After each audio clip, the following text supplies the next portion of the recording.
Some interesting updates on the legendary Cellebrite phone cracking tool. GitLab may soon be for sale. Important new settings in Firefox, and much, much more. Welcome to Surveillance Report 187, where we are dedicated to keeping you private and secure with the latest news from the past week. I am Nathan from The New Oil. And I'm Henry from Techlore. As usual, if you are interested in helping to support this podcast, we do have a Patreon. For $5 a month or more, you get to ask us a question and be part of our Q&A. For $10 a month or more, you get an extended version of the podcast with no promo segment. If you are not interested in perks, but you want an easy recurring way to support us, we have LibrePay. And of course, we still always have Monero, which is the most private and anonymous way to support us. We don't see anything about you, but we do see the contributions, and we thank you very much for them.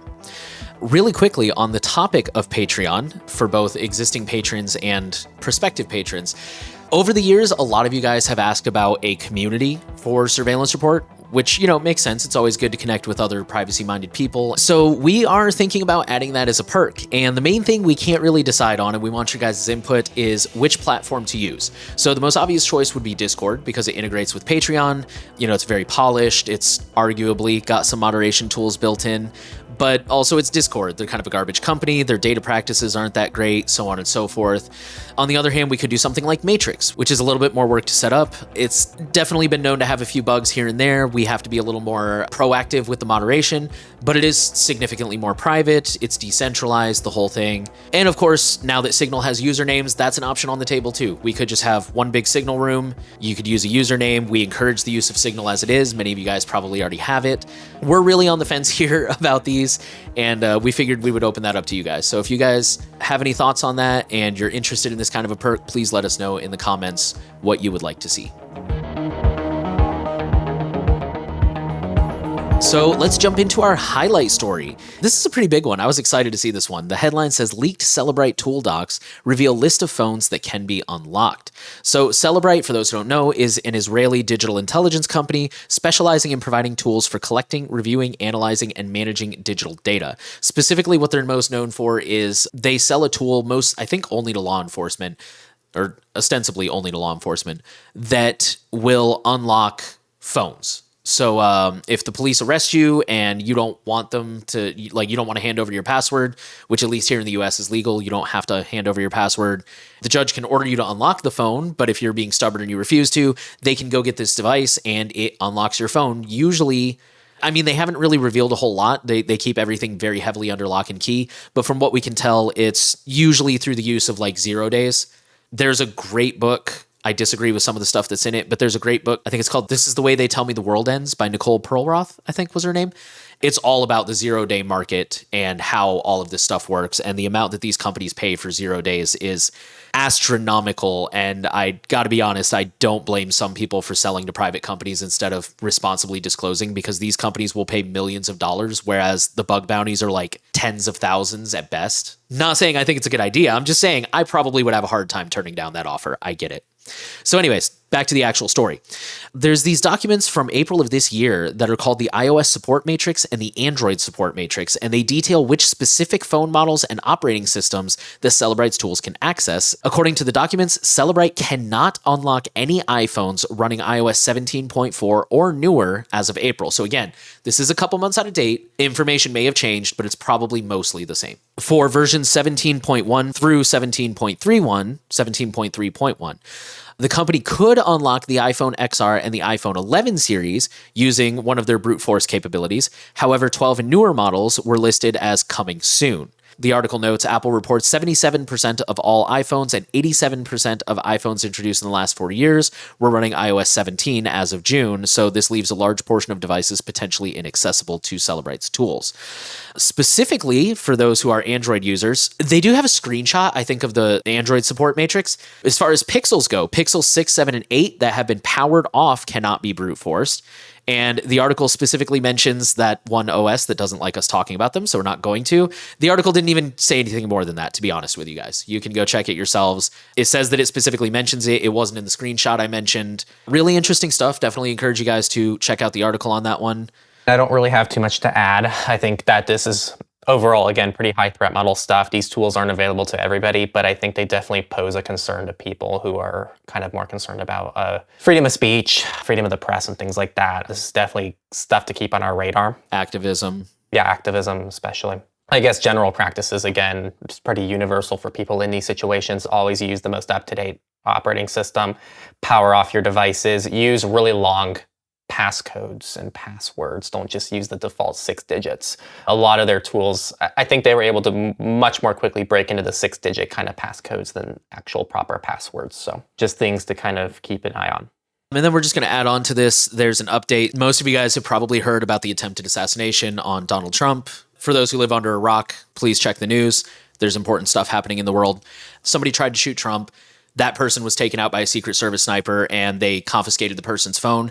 And apparently they have cracked it using Cellebrite software. At first, they weren't really saying anything. They were just like, yeah, we got into it. And it was like, okay, what kind of phone was it, buddy? Because for those who remember 2016, this was a whole thing with Apple. Ironically, it was a Samsung phone. And they actually had to request an updated version of Cellebrite. So I'm actually going to quote the article here. It's a bit of a longer paragraph, but bear with me. The local FBI bureau in Pittsburgh held a license for Cellebrite software, which lets law enforcement identify or bypass a phone's passcode. But it didn't work with, I think his name was Matthew Crooks or whatever. It didn't work with Crooks' device, according to the people who said the deceased shooter owned a newer Samsung model that runs Android. The agents called Cellebrite's federal team. Within hours, Cellebrite transferred to the FBI in Quantico, Virginia, additional technical support and new software that was still being developed. The details about the unsuccessful initial attempt to access the phone and the unreleased software hadn't been previously reported. Once the FBI had the Cellebrite update, unlocking the phone took 40 minutes. And then the article goes on to mention, like Henry just said, it can take seconds, days, or even years to unlock a phone, depending on the complexity of the owner's alphanumeric passcode. Cellebrite software can gain access to a phone through various methods, which include disabling a phone's built-in mechanisms that block repeated passcode attempts, while simultaneously generating millions of codes to attempt entry. It's unclear what method the FBI used to unlock Crook's phone. For that story specifically, like Henry was just saying, one of the things Cellebrite can do, and I don't know if this is a 0-day or a known thing, I don't know, but with an iPhone, for example, you can say like erase after 10 attempts or whatever. It disables that kind of stuff, so it can just keep trying over and over. If you can, try to use longer alphanumeric passphrases and passwords instead of just a 6-digit PIN, if this fits your threat model, of course, because that'll take way too long to brute force, and they'll have to fall back on a 0-day or something, which apparently are becoming harder to find. Most people probably don't have to worry about this kind of stuff, but it is good to know, especially for those who are politically active. Make sure you're taking the proper steps if that describes you. Now we have the data breaches, and we're going to start with over 400,000 Life360 user phone numbers leaked via an unsecured API, and I don't believe this is the first issue that Life360 has gone through, so please be cautious if you use this company. Known only by their emo handle, they said the unsecured API endpoint used to steal the data provided an easy way to verify each impacted user's email address, name, and phone number. When attempting to log in to a Life360 account on Android, the login endpoint would return the first name and phone number of the user. This existed only in the API response and was not visible to the user. Emo said. If a user had verified their phone number, it would instead be returned as a partial number, like it pretty much add asterisks for most of the number outside the last 4 digits. So according to the threat actor, Life360 has since fixed the API flaw, and additional requests now return a placeholder phone number in order to prevent this going forward. The same hacker also obtained email addresses of 15 million Trello users that were leaked on this hacking forum. So Trello is an online project management tool owned by Atlassian. While almost all of the data in these profiles is public info, each profile also contained a non-public email address associated with the account. The attacker shared the entire list of over 15 million users on the breached hacking forum for 8 site credits, which is worth $2.32. Our next data breach comes from Disney, where cybercriminals claim to have leaked 1.1 terabytes of Slack messages.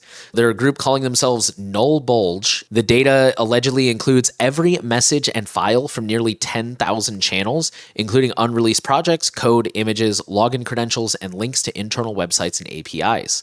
The attackers claim they got access from an insider and named the alleged collaborator. Wired reached out for comment, but they did not receive a response. That person was actually listed. They didn't say where. I'm guessing on like LinkedIn or something. They said a person with that name who lists Disney as their current employer. So whether the attackers actually had inside help is unconfirmed. They could have also potentially just put info stealing malware on their devices to compromise the account and then been kind of like tongue in cheek, like, oh yeah, we had an inside guy. So Disney also did not confirm the breach or return multiple requests for comment about the legitimacy of the stolen data, but others have said that it does look legitimate.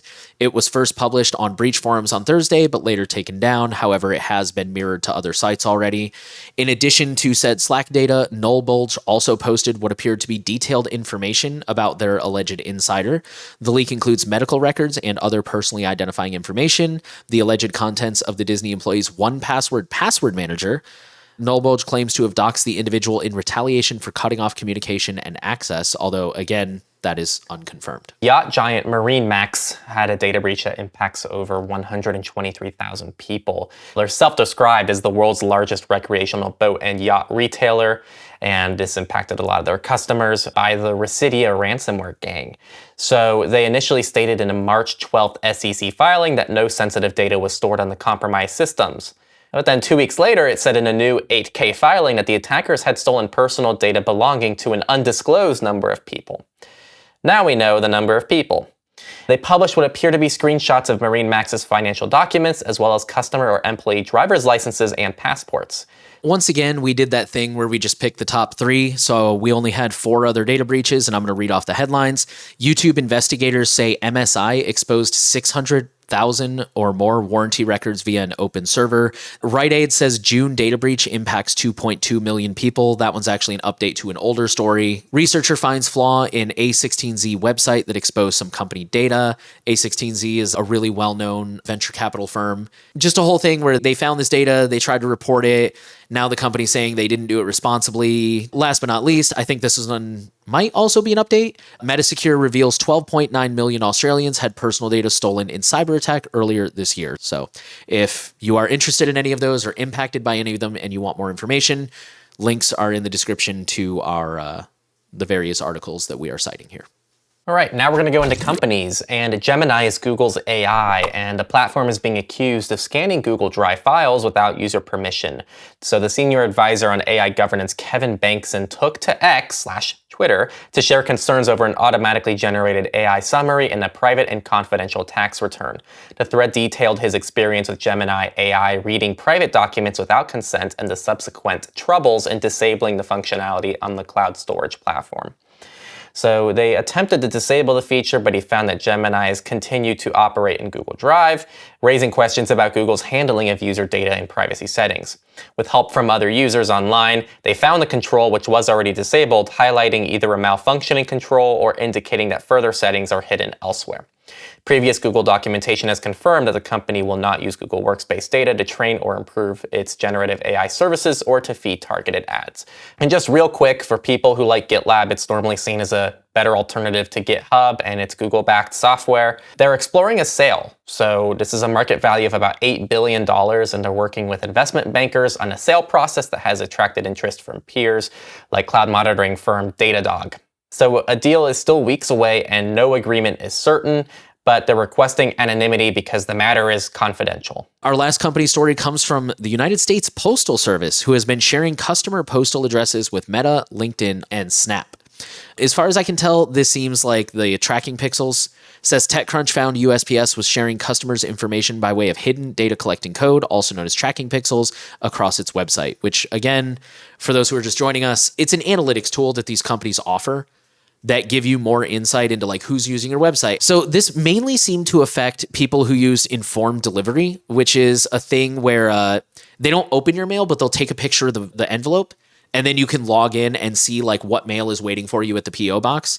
The article says it's not clear how many individuals had their information collected or for how long. Informed delivery had more than 62 million users as of March 2024, but thankfully the USPS said it has addressed this issue and stopped the practice, probably by removing said like tracking pixels, and they claim they were unaware of it. And now we have one research article. So attackers can create traffic jams thanks to flaw in traffic light controller.